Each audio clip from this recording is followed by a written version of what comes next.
Bonjour, bienvenue, je m'apprête à faire le tirage pour les Verseau.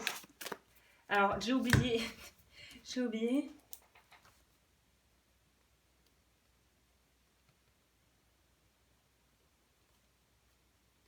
J'arrive, hein, désolée pour ce petit moment de pause, c'est que je viens de faire les poissons et j'avais oublié de mettre les mots-clés pour pouvoir mettre le nom des vidéos. Alors là, on est parti pour les Verseaux sur le plan sentimental pour avril 2020. Si tu souhaites savoir le général, les énergies générales, ça sera en fin de vidéo. La playlist est également directement sur ma chaîne. Donc, pour les Verseaux, sur le plan du cœur, qu'est-ce qu'on dit? Pour moi, les Verseaux, ils ont envie de trouver. Ceux qui sont célibataires ont vraiment envie de trouver quelqu'un. En tout cas, ça vous travaille.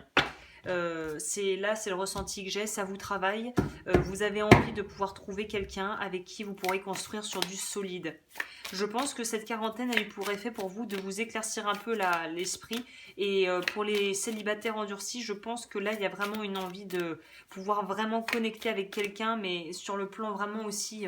Les Verseaux sont quand même cérébrales et et ont tendance à avoir des aspirations et des idées un peu hors normes.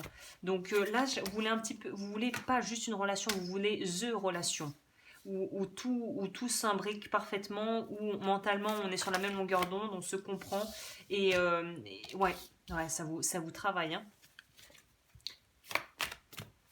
Ça vous travaille. Et pour ceux qui sont déjà dans des relations, pour moi, c'est quelque chose où on veut aller encore plus loin, on a envie de pouvoir avancer encore plus loin avec le partenaire ou la partenaire avec laquelle on est actuellement, hein. Vous voulez passer à l'étape du dessus, mais c'est un truc presque un peu spirituel, mystique, hein, pour vous. C'est un truc un peu. D'ailleurs, c'est un peu un truc à la poisson, ça, hein, en signe astro. C'est un peu un truc poisson, un peu mystique, un peu d'une autre planète, quoi. C'est pas juste la petite histoire sans lendemain. C'est là, hein, c'est quelque chose de beaucoup plus sérieux, hein. Là, on nous parle quand même de mariage, hein, donc.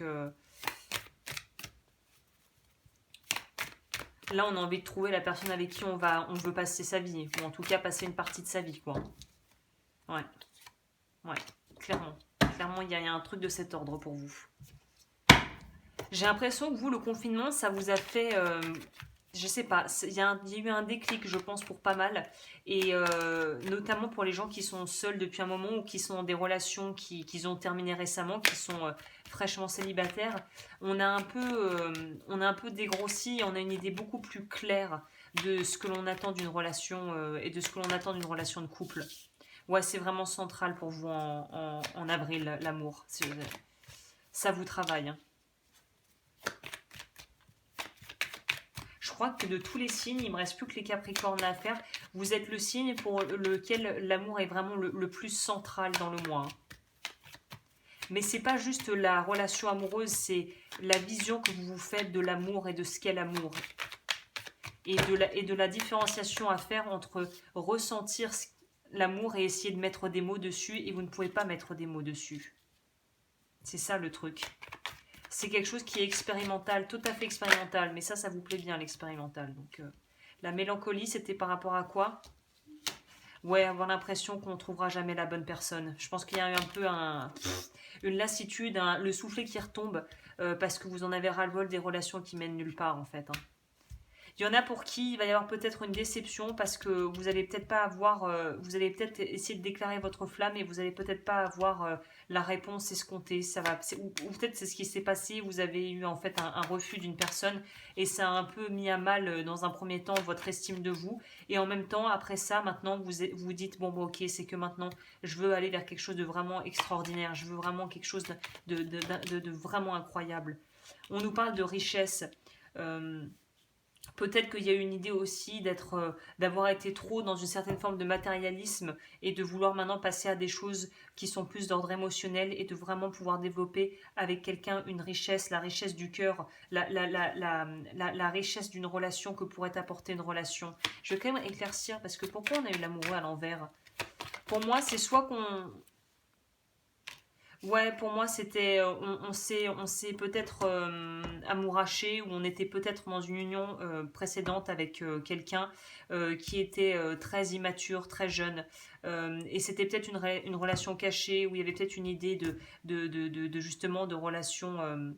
Il y a peut-être, tu t'es fait tromper, tu as trompé, ou tu as commencé à flirter peut-être sur les réseaux sociaux ou en ligne là ces derniers mois ou ce dernier mois avec quelqu'un, puis tu te rends compte que tu t'es fait des gros plans sur la comète et que cette personne n'est pas du tout sérieuse.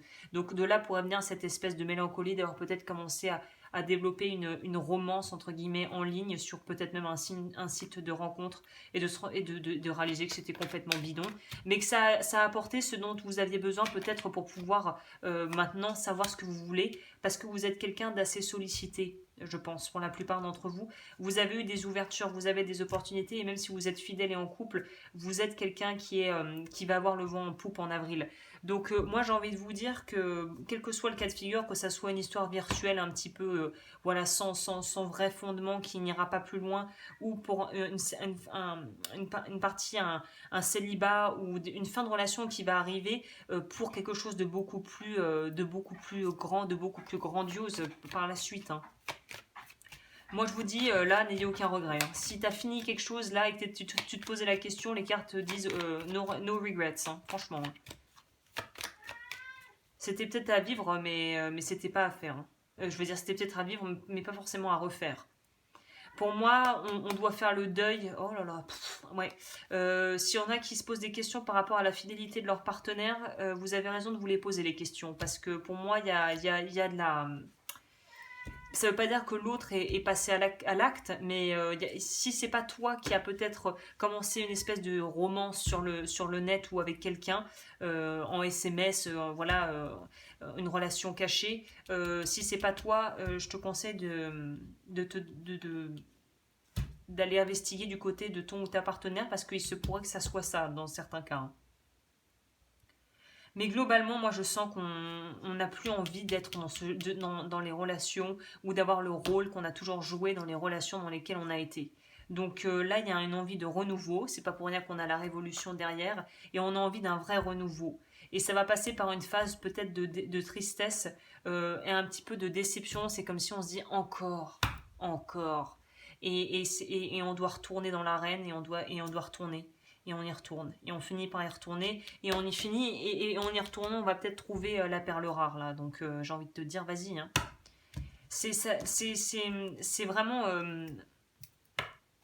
c'est déjà, tous les cas de figure sont différents, mais ouais, c'est soit tu as commencé un peu à avoir peut-être à fantasmer sur quelqu'un que tu ne peux pas avoir, ou qui de toute façon avec qui ça ne mènerait nulle part, si tu es en couple et que ton couple va pas très bien, soit c'est la personne avec qui tu es qui a peut-être fait quelque chose dans ce goût-là, soit sinon pour les célibataires, il y a une idée de chercher quelque chose vraiment de passer à l'étape du dessus et d'être plus exigeant. Pour moi, il y a un problème aussi au niveau de l'estime de soi, en ce sens où tu mérites le meilleur, et là tu commences à te rendre compte de la valeur que tu as et de la valeur que tu souhaites aussi poser sur la personne avec qui tu seras. C'est-à-dire que je pense que on a envie d'être avec quelqu'un qui nous complémente, quelqu'un qui nous comprend. Et c'est peut-être pas le cas pour les précédentes histoires que tu as pu vivre, je pense. Enfin, c'est l'effet que ça donne. Je pense aussi que pour certains cas très spécial, si vous êtes riche et que c'est un problème, alors la phrase paraît un peu bizarre, mais si le fait d'avoir des moyens ou peut-être une place privilégiée dans un emploi avec des bénéfices voilà, qui sont avantageux, vous en avez peut-être marre de tomber que sur des personnes assez arrivistes et opportunistes. Je pense qu'il y en a qui en ont marre qu'on les juge sur les apparences et sur ce qu'ils possèdent. Et là, j'ai envie de vous dire, essayez de peut-être de chercher ailleurs des personnes qui ont une autre façon de penser et qui ne sont pas attirées uniquement par l'aspect financier, quoi. Il y a une idée peut-être de montrer d'autres facettes de soi. Peut-être que la sagesse viendrait de là, de pouvoir aussi essayer de ne pas être trop dans la démonstration, la profusion de cadeaux ou de choses comme ça dès le départ pour un petit peu acheter les gens, mais au contraire essayer d'être plus de leur proposer des choses qui viennent du cœur et qui n'ont pas forcément à voir avec quelque chose de pécunier, qui n'a pas à voir avec l'argent.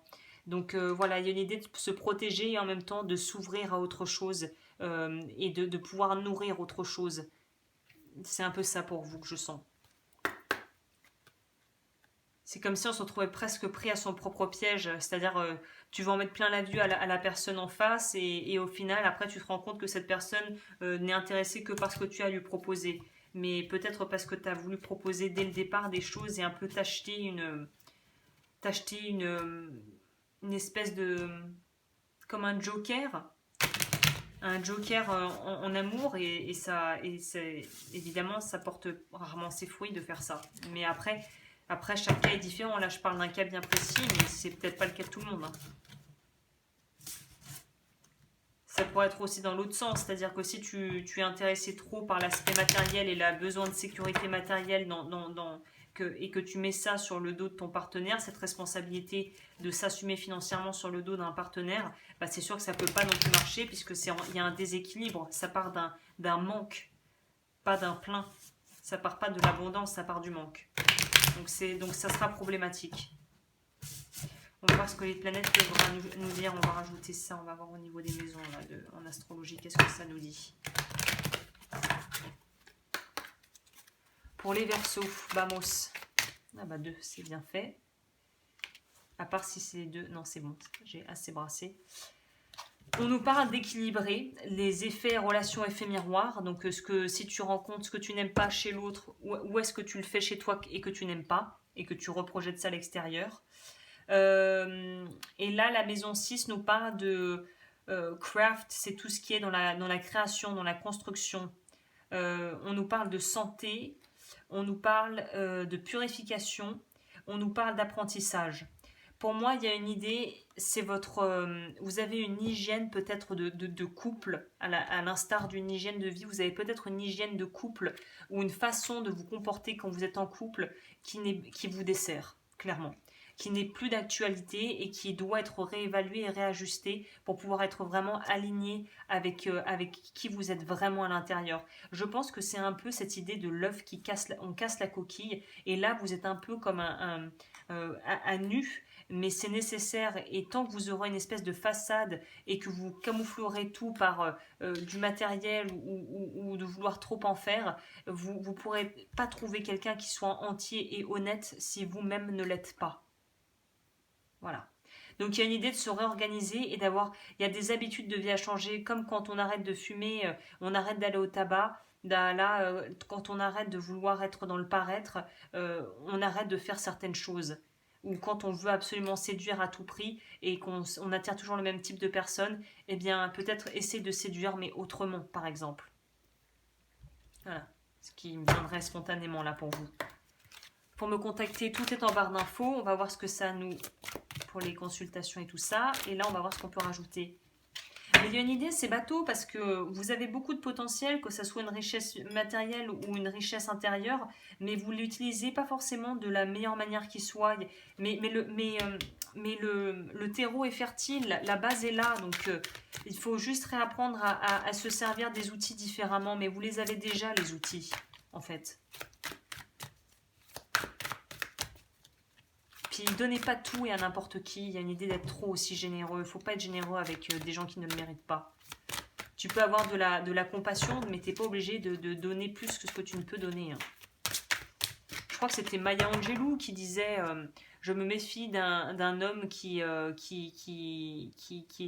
me donner, qui dit qu'il veut me donner une chemise alors qu'il n'a pas de chemise. Un truc comme ça. J'ai mal paraphrasé, mais c'est un peu un truc de cet ordre.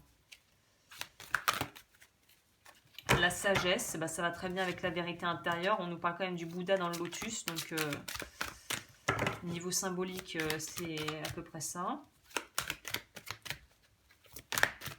Alors, la paix. Ça c'est ce que vous cherchez. La passion. On va voir ce que ça nous dit, ça. Libérez-vous du besoin de tout régenter. Ayez confiance en la sagesse du plan divin. Le contrôle, pour moi, c'est plutôt en rapport avec cette idée de vouloir en mettre plein la vue et de s'accrocher dès qu'on tombe sur quelqu'un et de se faire des plans sur la comète et d'être un petit peu trop dans la codépendance, peut-être. Il y a un besoin de s'autonomiser peut-être un petit peu plus, et ce mois-ci, c'est le bon mois pour le faire. Acceptez vos incertitudes, soyez en paix avec le fait de ne pas connaître toutes les réponses. Vous voyez, on vous dit laissez faire la vie. Arrêtez de désespérer ou de vouloir faire forcer les choses. La vie va vous emmener quelqu'un. Pour les personnes qui cherchent quelqu'un, pour moi, les cartes là, c'est évident avec le Tao, la vie vous a peut-être déjà mis quelqu'un, mais vous ne l'avez peut-être pas encore pleinement reconnu, ou vous allez rencontrer quelqu'un, c'est évident. Et je sais pas pourquoi j'ai l'impression que ça pourrait être aussi en ligne. C'est pas forcément quelqu'un que vous connaissez vraiment, que vous connaissez vraiment intimement. C'est peut-être quelqu'un qui va débarquer d'une manière un peu bizarre. Passion, redonnez vie à un rêve d'enfance. Laissez votre passion prendre son envol. Donc c'est peut-être en faisant des activités que tu aimes. Est-ce que mon chat va vomir? Non. J'ai eu un petit doute. Il y a une idée c'est en faisant ce que tu aimes vraiment et en étant vraiment, en reconnectant avec ta partie enfant en toi, cette partie qui ne grandit pas, le concept de l'enfant intérieur pour ceux avec qui ça résonne, que vous pourrez vraiment attirer et manifester à vous une personne qui aura fait ce travail et qui sera aussi en connexion avec son enfant intérieur. Et c'est pour ça que ça sera une très belle rencontre. On va voir ce que nous disent les animaux.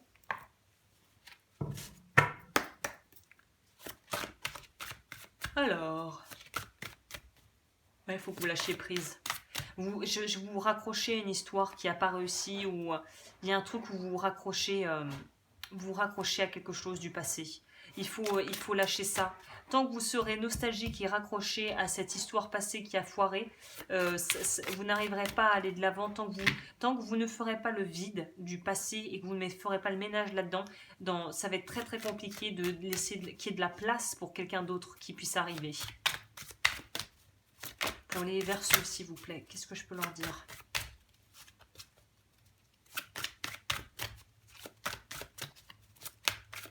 C'est comme une penderie trop pleine. Avant de pouvoir mettre des nouveaux vêtements dedans et changer par exemple de saison les vêtements, il faut vider, sinon ça va s'entasser et on ne peut même pas reconnaître quel vêtement nous convient et nous plaît vraiment. Le héron bleu, défendez vos opinions et faites ce qui vous semble juste sans tenir compte du jugement ou de la désapprobation d'autrui. Alors ça c'est sympa, c'est cool qu'il m'ait sorti ça parce que c'est une facette que j'ai pas mis en lumière mais qui est en lien un peu avec cette idée de vouloir peut-être trop en faire.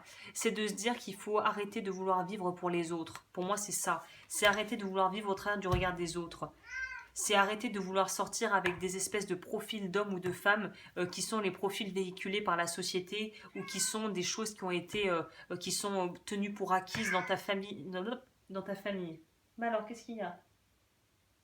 Il y a une idée d'être beaucoup plus capable aussi d'assumer ses choix et aussi ses goûts en matière d'hommes ou de femmes qui ne vont peut-être pas, peut-être que tu n'aimes pas sortir avec des hommes ou des femmes très fins et que tu aimes les personnes avec plus de forme. Peut-être que tu n'as pas envie d'être avec un homme qui est super maraque, super musclé et que tu préfères un homme avec un peu d'embonpoint. Enfin, il y a une idée de vouloir aussi, de devoir s'affirmer aussi dans ses véritables aussi désir, désir, qu'est-ce qui t'attire physiquement, hein.